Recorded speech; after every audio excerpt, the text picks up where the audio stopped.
So hi guys, welcome to Gyan Yaar. दोस्तों आज के वीडियो हम देखेंगे कि भैया कि पेशेंट को आईवी इन्फ्यूजन चल रहा होता है, मतलब कि उसको बॉटल चढ़ी हुई है, तो उसको कुछ खिला सकते हैं या नहीं खिला सकते। उसको ठंड लगने लगती है कई बार, वो ठंड क्यों लगती है, ये सारे क्वेश्चंस के आंसर मैं आपको दूंगा। कई लोगों ने पूछा, बहुत सारे व्यूअर्स की डिमांड थी कि भाई इस पर वीडियो बनाइए कि भाई उसको कुछ खिलाते क्यों नहीं पेशेंट को और उसको ठंड क्यों लगने लगती है। सो देखते रहिए दोस्तों। यहाँ पे पहले बात करेंगे भाई ठंड लगने के लिए, क्योंकि कई बार हम देखते हैं बॉटल चल रही है और पेशेंट बोलता है मुझे ठंड लगने लगी बहुत तेज, तो वो ठंड कब लगती है।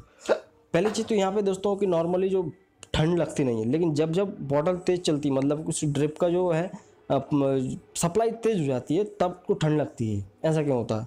पहली चीज़ तो ये दोस्तों कि बॉडी का कोर टेम्परेचर समझो आप कि भाई हमारा बॉडी का जो टेम्परेचर होता है 37 डिग्री टेम्परेचर होता है, ठीक है ना, 37 डिग्री सेल्सियस।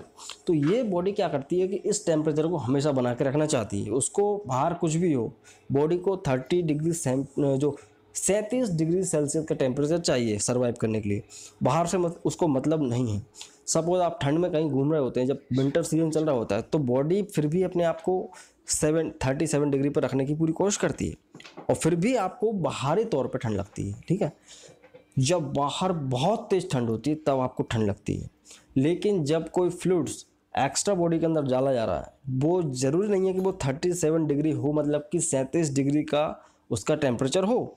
तो क्या होता है कि वो नॉर्मल कम भी हो सकता है, ज़्यादा भी हो सकता है, वो रैंडम चढ़ाई जाती है बॉटल।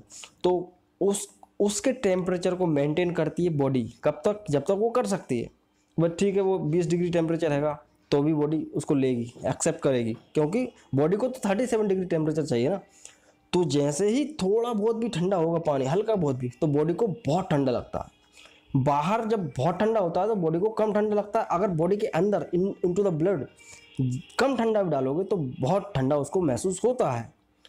तो कई बार क्या होता है, जब फ्लूइड चल रहा होता है, जब फास्ट चलता है, तो वो कम ठंडा रहता है, लेकिन बॉडी को बहुत ठंडा लगता है, ठीक है ना। तो ये सिर्फ और सिर्फ टेम्परेचर के ऊपर डिपेंड करता है। तो बॉडी को चाहिए 37 डिग्री टेम्परेचर, आपको तो पता नहीं है बॉटल्स का क्या टेम्परेचर है। तो इसलिए कभी कभी सर्दियों में अपन देखते हैं कि भाई बॉटल्स को गर्म करके भी चढ़ाते हैं डॉक्टर्स, कई बार गर्म करके भी चढ़ाना पड़ता है इसलिए। तो ये कारण होता है कि भाई ठंड लगने का। और अगर इससे बचना, जाहिर सी बात है, आपको बोतल का जो चाल होता है, जैसे बोल सकते हैं आपकी उसका स्पीड, सप्लाई की स्पीड, उसको कम कर सकते हैं, उसको थोड़ा बहुत, तो मेंटेन हो जाता है, उसका बॉडी टेम्परेचर मेंटेन हो जाता है।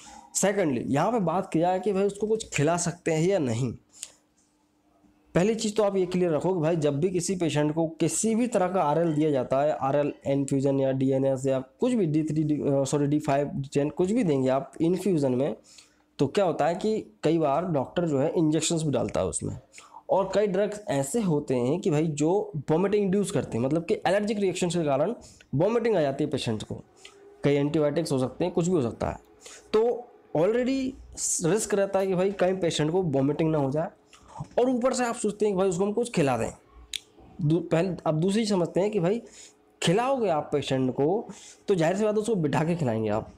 तो बिठा के खिलाएंगे तो जो स्पीड होती है, जैसा कि मैंने आपको बताया, चाल जो चल रही होती है इन्फ्यूज़न की, जो वो कम हो जाएगी, क्योंकि उसकी जो है स्पीड में फ़र्क पड़ेगा, क्योंकि ग्रेविटी भी कोई चीज़ होती है। तो पेशेंट को बिठाएंगे तो वहाँ पे उसकी चाल कम हो जाएगी, हो सकता है कि ब्लॉकेज हो जाए, उसकी नस जो कैनुला डला हुआ है उसमें ब्लॉकेज हो जाए। तो खैर वो बात अलग है। बट यहाँ पे हम समझते हैं कि भाई आपको खिलाना है, नहीं खिलाना, नहीं खिलाना।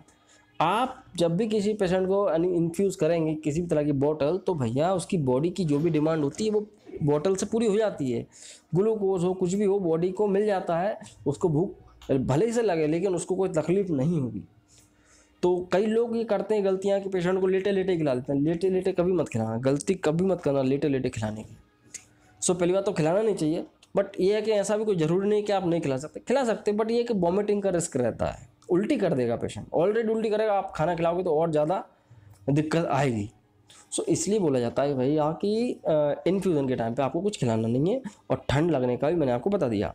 सो ये तो था दोस्तों कि आपको क्यों नहीं खिलाना और ठंड क्यों लगती है। सो आज के लिए सिर्फ इतना ही दोस्तों। मुझे उम्मीद है कि आपको वीडियो पसंद आया होगा। पसंद आया तो लाइक करें, नए चैनल को सब्सक्राइब करें। सो मैं मिलता हूँ अगले वीडियो में दोस्तों। जय हिंद, वंदे मातरम।